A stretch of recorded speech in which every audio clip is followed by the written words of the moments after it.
ఏం అవకాశం ఇవ్వాలమ్మా?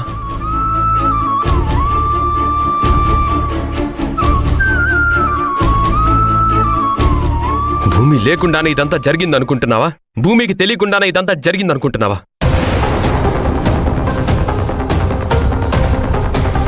ఇంత చేసిన తర్వాత కూడా ఇంకో అవకాశం ఇవ్వమని ఎలా అంటున్నావు?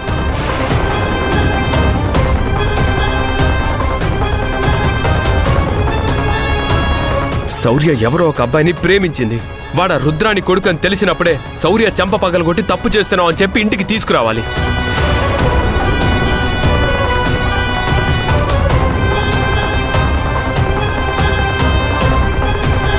లేదు, తను ప్రేమిస్తుంది రుద్రాని కొడుకునని తెలిసిన మరుక్షణం మనతో చెప్పాలి. ఇంట్లో ఎవ్వరికీ చెప్పకుండా ఆ పెళ్లి దగ్గర నిలబడిందంటే ఏంటి అర్థం?